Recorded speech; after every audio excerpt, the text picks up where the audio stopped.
Thank you very much, Marty Barron, for doing this interview with the Voice of America Persian. Thank you for having me. We saw you, Douglas Dell, and Jeff Bezos when you were greeting Jason Rezaian when he arrived in Germany.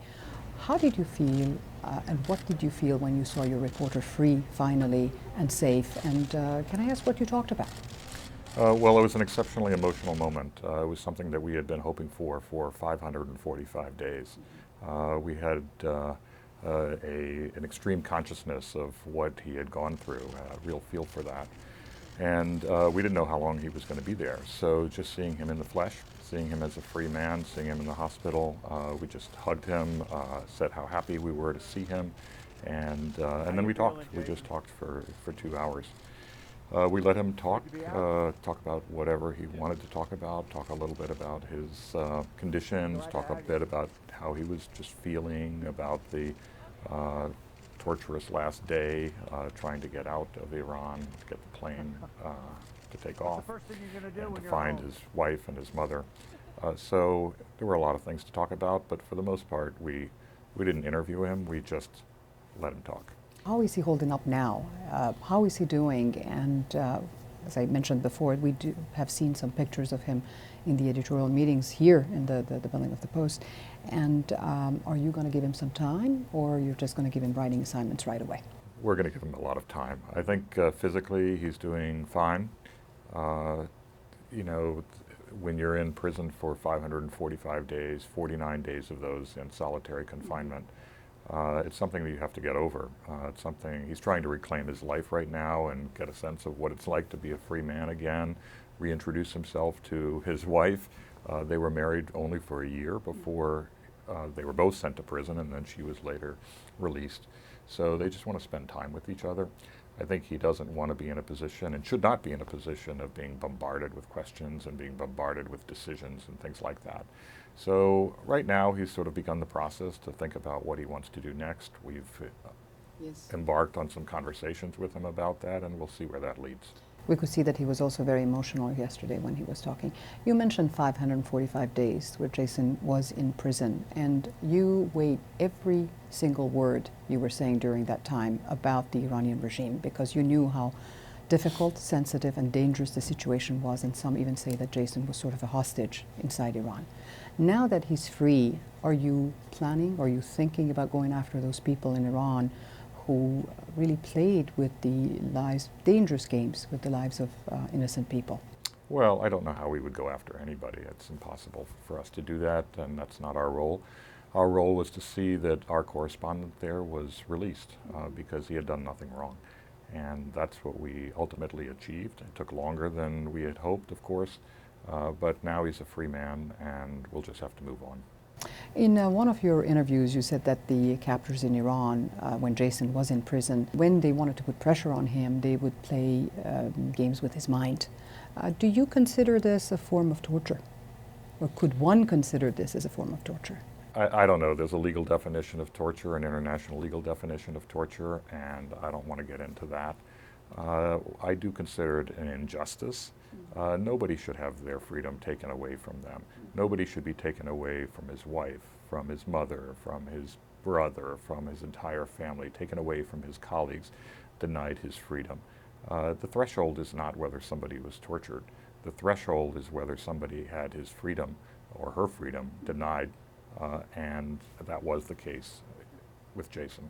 Have you learned anything from the things that you might not have known about the Iranian regime because of this case? Any new glimpse of the inner workings of the Iranian regime? Well, I don't know how insightful those observations are. Certainly there are clearly factions within the country that are competing with each other. And that, I think, was put into fairly sharp relief in Jason's case. And it wasn't clear at all that the president was able to get him out immediately if he had wanted to, or that the foreign minister could. Obviously, the IRGC was in control. He was in a revolutionary, he was in a prison controlled by the Revolutionary Guard. He was tried in a revolutionary court. He was under the control of the Revolutionary Guard, including up to the last day until he was turned over to the Ministry of Intelligence.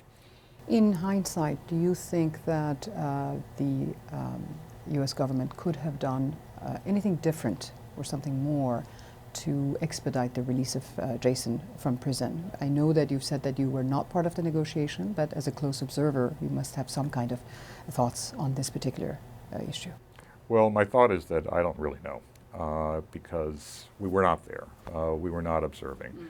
The administration told us all along that it was doing everything it could, that it was having discussions alongside the nuclear talks, and then it intensified those discussions after the nuclear talks.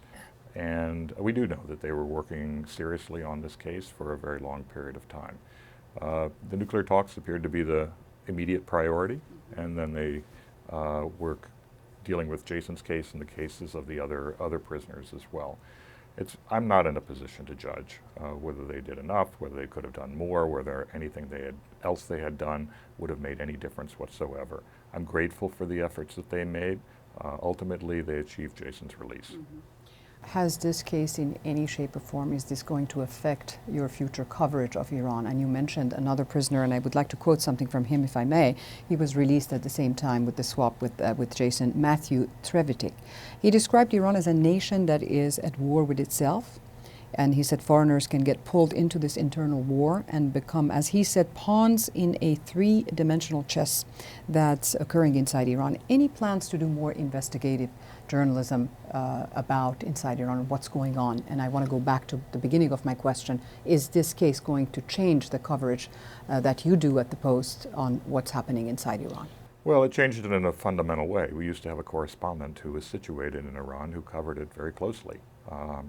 We now don't have that. That's not our fault. That's the fault of the Iranian government and the Revolutionary Guard for having him arrested in the first place.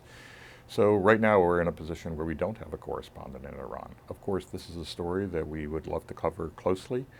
We would love to cover on the scene as we cover every other story. But right now we're not in a position to be able to put a correspondent there. We've had no discussions with the Iranian government about having another correspondent there, and we would need some good assurances from the government that a correspondent there would not be arrested as Jason was. Have you introduced any new recommendations for the staff here, or for anyone, any reporter who goes into any risky situations, places like Iran? Well, we've always talked to our correspondents about precautions they need to take in risky circumstances. People go into different kinds of situations. So some people are going into war zones, some people are going into areas of quite a bit of conflict. Iran is its own case. Of course, we never expected that someone like Jason would be picked up and put in prison, put into solitary confinement, and then held for 18 months in prison. It was a complete surprise to us. And it remains a surprise to us that that happened, given that he didn't do anything wrong. So we will have to wait and see. We'll have to take our time, and obviously we'll try to cover the Iran story as closely as we can, but we're going to have to do that for now from outside the country, not within the country. Of course. On the day Jason was freed, I'd like to read a tweet, if I may, from Jeff Bezos, and he wrote, "Believe me, if you're ever tossed in a foreign prison, you want Fred Ryan and Marty Baron on the team working to get you out of there." So you had a very unique experience during this time. Have you thought of putting these thoughts on paper, maybe to help other U.S. newspapers or editors worldwide, to get their maybe reporters out of dictatorial regimes' prisons? Right. I have not thought about that because I don't consider myself to be an expert on this subject. First of all, the effort here was a big team effort. It included Fred Ryan, our publisher, is deeply involved in this. Of course, included myself, included our foreign editor, Doug Gell, our legal team, our public relations team, outside counsel. So it was a lot of people who were working on this. But our evaluation of the circumstances and what we should do changed over time because the things that we had tried to do at the beginning, which was initially to keep it fairly quiet, be very diplomatic, and hope that that the Iranians would see that they had made a mistake and have Jason released. We hoped that that would work. It did not work. And then we ramped up the rhetoric about it because it was entirely justified. So I don't consider myself an expert on this subject. There are probably far better experts than I am. But it was a unique experience. It was a unique experience, but I think that probably these kinds of situations will have to be evaluated individually. Well, thank you very much for your interview with the Voice of America Persian and with the Voice of America. Thank you.